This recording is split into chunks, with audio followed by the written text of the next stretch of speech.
1920 में वे गांधी जी के असहयोग आंदोलन से जुड़ गए और तब से राष्ट्रवादी आंदोलनों में सबसे आगे रहे। देश की सेवा करते हुए जेल यात्राएं उनके जीवन का एक अहम हिस्सा बन गई।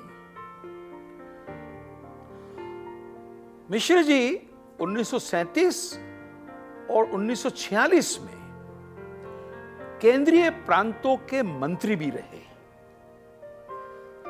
वे 30 सितंबर 1963 से 8 मार्च 1967 तक, उसके बाद फिर 9 मार्च 67 से 29 जुलाई 1967 तक मध्य प्रदेश के मुख्यमंत्री रहे। लाला लाजपत राय की अंग्रेजों की लाठी से हुई मौत पर लोकमत में लिखे उनके संपादकीय पर पंडित मोतीलाल नेहरू ने कहा था कि भारत का सर्वश्रेष्ठ फौजदारी वकील भी इससे अच्छा अभियोग पत्र तैयार नहीं कर सकता।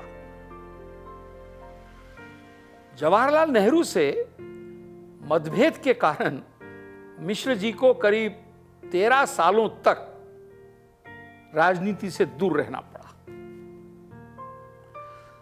द्वारका प्रसाद जी ने अंग्रेजी में अपनी आत्मकथा बायोग्राफी लिविंग इन एरा लिखी। हिंदी, अंग्रेजी, संस्कृत और उर्दू भाषा के साहित्य में उनका गहरा लगाव था।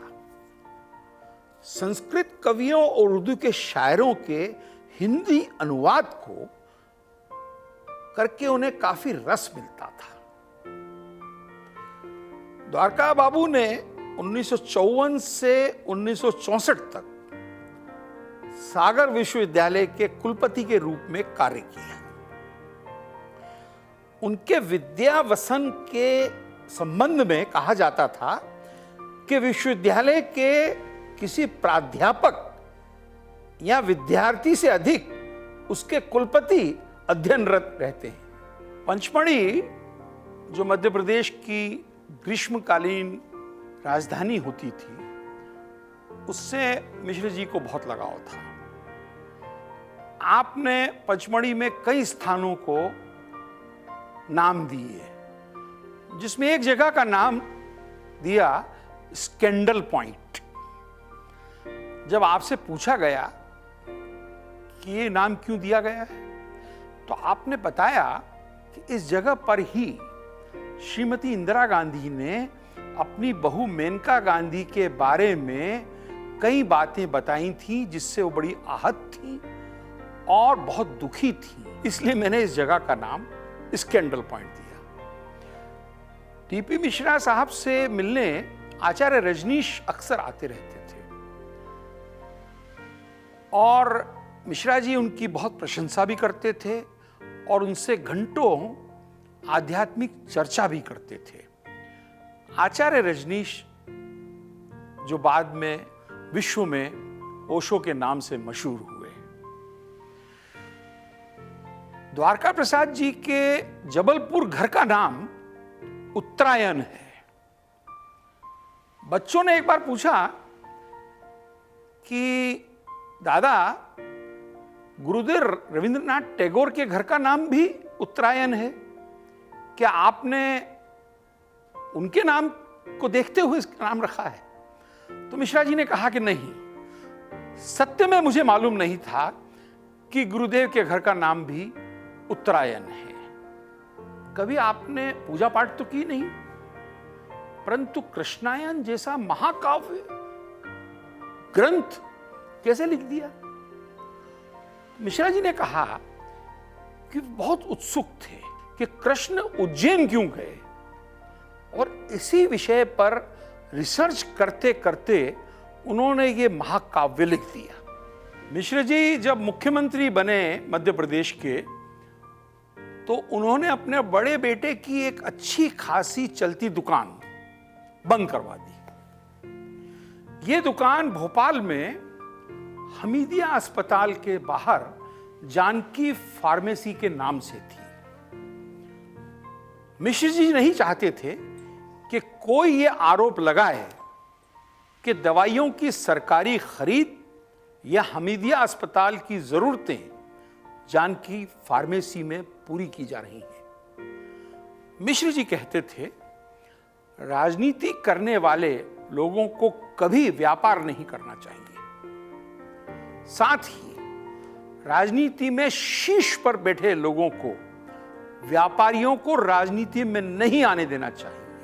द्वारका प्रसाद मिश्र मुख्यमंत्री का रूटीन क्या था? मुंह में क्रेवन ए सिगरेट, हमेशा ड्राई क्लीन किए कपड़े, दिन में एक बार यारों के संग ब्रिज खेलना, बिना अपॉइंटमेंट किसी से न मिलना, बिना एसी वाली दफ्तरों और डाक बंगलों में नहीं रुकना और विलायती कुत्तों का शौक पालना। 11 जनवरी सन 1966 की सवेरे 5:30 बजे के करीब मिश्र जी का टेलीफोन बजा। दूसरी तरफ लाइन पर इंदिरा गांधी थी। उन्होंने बताया कि बीती रात को ताशकंद में प्रधानमंत्री लाल बहादुर शास्त्री का निधन हो गया है और उन्होंने मिश्र जी को तत्काल दिल्ली पहुंचने का कहा। दिल्ली पहुंचे, सभी कांग्रेसी मुख्यमंत्री आ गए और एक बैठक बुलाई गई। इसमें ज्यादातर ने नए प्रधानमंत्री के लिए इंदिरा गांधी का नाम लिया। उस वक्त कांग्रेस के ताकतवर राष्ट्रीय अध्यक्ष रहे के कामराज, वे भी यही चाहते थे। मोरारजी भाई की भी दावेदारी थी। वोटिंग हुई और इंदिरा जी पीएम बन गई। 1 साल बाद इंदिरा फिर पीएम बनी, मगर पार्टी में वो कमजोर हो गई थी। कामराज और निजलिंगप्पा की जोड़ी अब मोरारजी पर लट्टू हो रही थी। ऐसे में इंदिरा जी ने अपनी सेना जुटानी शुरू की। इसमें कश्मीर माफिया था, जैसे डीपी धर, पीएन हक्सर जैसे खुर्रट ब्यूरोक्रेट। राजनीति के स्तर पर इंदिरा जी ने डीपी का साथ लिया और फिर तय हुआ समाजवाद की आड़ को लेकर ओल्ड गार्ड को ठिकाने लगाने का सियासी अभियान। प्रीवी पर्स पर स्टैंड हो या बैंकों का राष्ट्रीयकरण, या फिर तनाव का चरम बिंदु राष्ट्रपति चुनाव में कांग्रेस कैंडिडेट के उलट अपना कैंडिडेट उतारना। इंदिरा जी ने डीपी धर और डीपी मिश्रा के साथ सब दांव सही चले।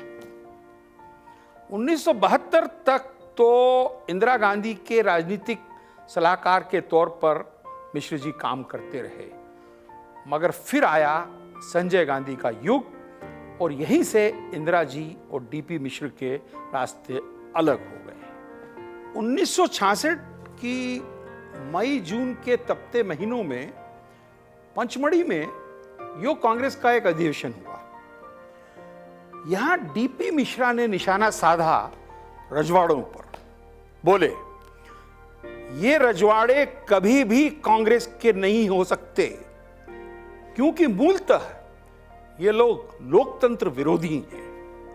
क्योंकि लोकतंत्र में हम किसी को मना नहीं कर सकते, इसलिए उन्हें हम पार्टी में लेकर आए हैं। ग्वालियर की कांग्रेसी सांसद सिंधिया ने इसके बाद डीपी के खिलाफ मोर्चा खोल दिया। बेटे माधवराव सिंधिया के साथ पहली ईंट खिसकी होम टर्फ ग्वालियर पर। सितंबर 1966 में वहां एक बड़ा छात्र आंदोलन हुआ। पुलिस ने गोली चला दी। विजया राजे तब इस मसले पर मिश्र जी से मिलने भोपाल पहुंची। सचिवालय में लंबा इंतजार कराया गया और फिर आखिरी बेइज्जती सीएम के चेंबर में हुई। द्वारका प्रसाद जी की आदत थी कि महिलाओं के आने पर खड़े हो जाते थे। मगर विजयाराजे आई तो वे अंदर के कमरे में चले गए ताकि उन्हें खड़ा ना होना पड़े। महारानी सिंधिया के घुसते ही डीपी मिश्र भीतर के कमरे से वापस आए और दुआ सलाम के पहले ही बोले, छात्र आंदोलन के अलावा कुछ और चर्चा करनी हो तो बताइए। सिंधिया समझ गई कि चर्चा के दिखावे का वक्त अब बीत चुका है। द्वारका प्रसाद मिश्र के राज में सबसे दुख भरी घटना जो हुई वह थी बस्तर के आदिवासी राजा प्रवीर चंद्र भंजदेव की शूटिंग में हत्या। उन्हीं दिनों देश के प्रसिद्ध कवि दुष्यंत कुमार भोपाल में पब्लिक रिलेशन डिपार्टमेंट में ऑफिसर थे। आपने इस हत्या के विरोध में एक कविता लिखी जिसको पढ़कर द्वारका प्रसाद मिश्र आग बुलबुला हो गए और उन्होंने दुष्यंत कुमार को अपने ऑफिस में बुलवाया। दुष्यंत कुमार ने कहा कि आप भी तो कवि हैं और ऐसा कहां लिखा है कि सरकारी मुलाजिम कविता नहीं लिख सकता। वह कविता मैं आपको कुछ पीस सुना रहा हूं। ईश्वर उस आदिवासी ईश्वर पर रहम करे, ईश्वर उस आदिवासी ईश्वर पर रहम करे, सत्ता के लंबे नाखूनों ने जिसका जिस्म नोच लिया है। मैंने सोचा था जब किसी को दिखाई नहीं देता मैं भी बंद कर लूंगा अपनी आंखें। ना सोचो एक ज्वालामुखी फट रहा है, घुल जाने दो लावे में तड़प तड़प कर एक शिशु प्रजातंत्र का भविष्य जो मेरे भीतर मीठी नींद सो रहा है।